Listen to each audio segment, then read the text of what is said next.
গাজার মুসলমানদের উপরে যে বর্বরোচিত হামলা চলছে ইসরায়েলের, তার প্রতিবাদে আজকে সারা দেশে বিক্ষোভ মিছিল করার ডাক দিয়েছে। তারই অংশ হিসাবে আমরা আজকে ভোলা জেলার উদ্যোগে এই সমাবেশের ব্যবস্থা করেছি।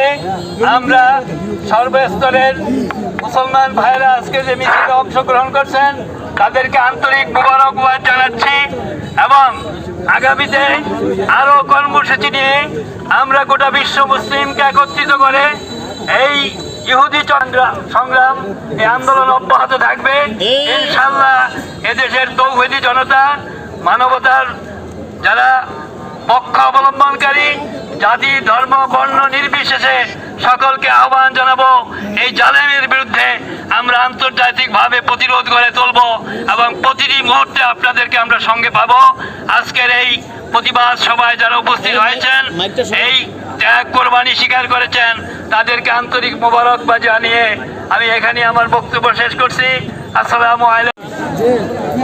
গোটা বিশ্ব মুসলিমকে একত্রিত হওয়ার জন্য গোটা মানবতাবাদী সংগঠন এবং সম্প্রদায় যারা আছে সকলকে এই জালেমের বিরুদ্ধে সোচ্চার হয়ে এই ইহুদিদের সকল চক্রান্ত নস্যাৎ করার জন্য আমরা আহ্বান জানাচ্ছি। যারা মানবতার দুশ্মন, গোটা বিশ্ব মানবতাকে ধর্ম বর্ণ নির্বিশেষে আমরা মনে করি তারা সবাই এক আদমের সন্তান। আমরা কারো প্রতি অন্যায় জুলুমকে আমরা প্রশ্রয় দিই না, সমর্থন করি না।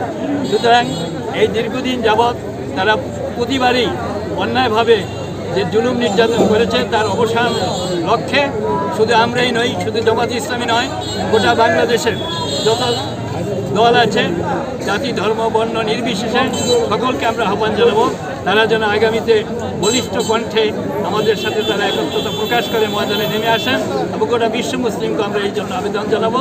মানবতাবাদী সকলকে আহ্বান করব তারা যেন এই জালেমদেরকে উৎখাতের জন্য, তাদেরকে নিবৃত্ত করার জন্য যা কিছু করণীয় তারা যেন সেই যথার্থ ভূমিকা রাখেন।